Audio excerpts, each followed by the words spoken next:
그러면 산자부 공무원은 왜 이 말도 안 되는 문건을 만들었다고 생각하십니까? 아이디어 차원에서 준비한 게 아닌가 이렇게. 보통 문건을 몰래 파기할 때는 뒤가 구리고 캥기서 증거 인멸을 위해서 그랬다고 보는 것이 일반적인데, 그런 아이디어 차원에서 검토된 아니 그러니까 이 아이디어 차원의 것을 아무 문제가 없는데 이거를 왜 야심한 밤에 가서 파기했냐? 북한 원전 지원을 검토한 적은 전혀 없죠. 전혀 없습니다. 이런 문건을 본 적도 없죠. 없습니다. 그럼 만약에 오늘 후보자께서 답변하신 내용과 나중에 다른 사안이 벌어질 적에는 책임을 반드시 지시겠습니까? 그렇게 하겠습니다. 알겠습니다. 네, 국민의당의 이태규 의원입니다.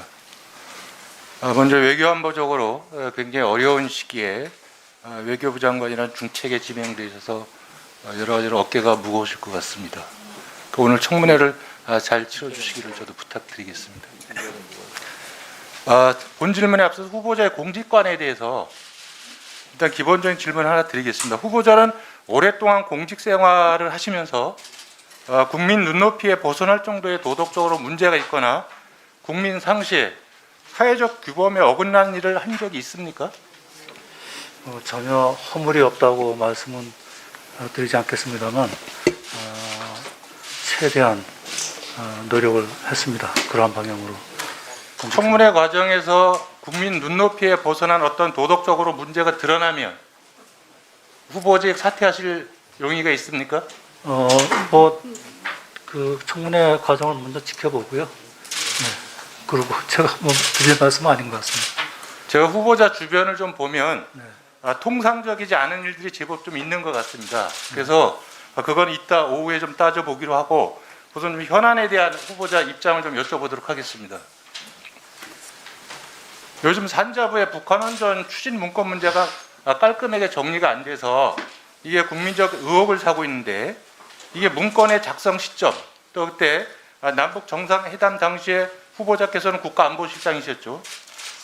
이 부분에 대해서 후보자께서 말씀하신 대로 비핵화 없는 현 상황에서는 어떤 나라도 북한의 원전을 제공할 수 없는 거죠. 그렇습니다. 그죠? 만약에 그런 일이 벌어진다면 이건 유엔 안보리 제재사항 위반이 되는 겁니다. 그죠? 그렇습니다. 또 우리 남북교류 협력에 관한 법률도 위반하는 겁니다. 그렇습니다. 한마디로 후보자께서 말씀하신 대로 한다면 산자부의 북한 원전 추진 문건은 실현 가능성이 전혀 없는, 그렇습니다. 현실성이 전혀 없는 말도 안 되는 문건입니다. 그죠? 그렇습니다. 예. 그러면 산자부 공무원은 왜 이 말도 안 되는 문건을 만들었다고 생각하십니까? 그거는 제가 자세한 내용은 모르겠습니다만 실무자로서 장래에 가능할 경우에 대비한 아이디어 차원에서 준비한 게 아닌가 이렇게 짐작은 합니다만 그 취지는 전혀 모르겠습니다. 후보자께서 직업관료로서 공직생활을 오랫동안 하셨지 않습니까? 그래서 저는 잘 아실 거라고 생각을 합니다. 공무원이 아무런 이유도 없이 후보자 말씀처럼 현실적으로 실현이 어렵고 성격도 민감하고 또 수조 원의 예산이 들어가는 사업 보고서를 만들 이유가 있었겠습니까? 상부의 지시 없이, 특별한 지시 없이? 지시는 없었고요. 당시에 그 언론에서 여러 매체에서 북한의 원전을 지어줘야 된다는 그런 그 기사들이 많이 실렸다고 합니다. 아니 그런 걸 보고. 예, 그러니까 이것이 후보자께서 말씀하시는 비핵화의 전제는 이 5가지 어떤 그 선결 조건이 있지 않습니까? 그렇습니다. 그런 선결 조건이 이루어진다면 검토해 볼 수 있는 거죠, 그죠? 그런 선결 조건을 가정하에 문건을 만들었다고 설명을 하면 국민들이 이해할 수 있는데, 문제는 이 문건은 월성 1호기 경제성 조작 감사와는 아무런 관련이 없는 문건임에도 불구하고 이 공무원이 일요일 밤 야심한 밤에 들어가서 이 문건을 파기했습니다.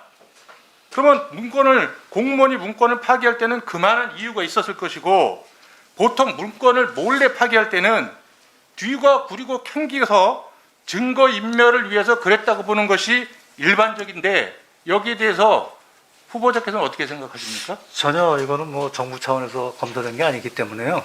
산업자 그것도 아마 실무자 차원에서만 그런 아이디어 차원에서 검토된 거. 아니 그러니까 이 아이디어 차원의 것을 아무 문제가 없는데 이거를 왜 야심한 밤에 가서 파기했냐, 이게 정말 이상하지 않습니까? 글쎄요. 우리가 상식 차원에서 보면 이해가 잘 되지 않습니까?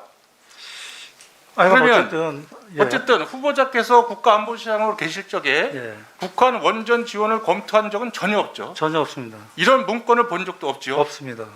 혹시 남북 정상회담 때 안보실장 모르게 다른 이면 논의가 있을 수 있습니까? 없다고 봅니다. 있을 수 없지요, 그거는. 없습니다. 예, 실장님이 모르는 상황에서 다른 논의가 다른 의제가 정상 간의 논의가 될 수는 없는 거죠. 없습니다. 후보자께서는 김대중 정부 때 대북 불법 송금 사건 아시죠? 구체적인 내용은 모릅니다. 그때 이 대북 불법 송금 때문에 2003년 특검 수사로 기소되신 분들도 있고, 그때 특검 수사를 주도하고 대북 사업의 적법성과 투명성을 누구보다도 강조하신 분이 그 당시에 문재인 청와대 민정수석이셨습니다. 그때 문재인 수석께서는 한 언론과의 인터뷰에서 특검 결과 불법이 드러나면 김대중 대통령도 책임져야 하고 수사 대상이다, 이렇게까지 말씀하셨습니다. 그만큼 대북 사업에 있어서 우리가 진정성을 가지고 북한과 대화 협력을 이루어가지만 거기에 대해서 적법성과 투명성을 굉장히 강조하셨거든요. 그렇기 때문에 이 부분도 뭔가 명쾌하게 국민적 의혹이 해소돼야 된다, 이런 취지에서 제가 지금 후보자께 말씀을 드리고, 그럼 제가 하나 더 말씀을 드리겠습니다.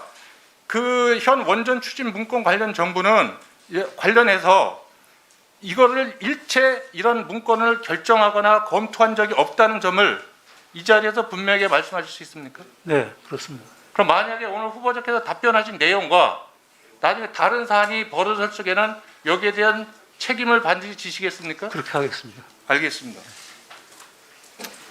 후보자께서 안보시장으로 계실 적에 그 청와대가 모든 외교안보를 이제 지휘 조정 기능은 있지만 그걸 다 틀어지고 있어서 외교부가 실질적으로 하청업체화됐다, 이런 비판이 있었습니다. 그런데 후보자께서는 거기에 동의하시기 어렵다, 이렇게 답변을 하셨거든요.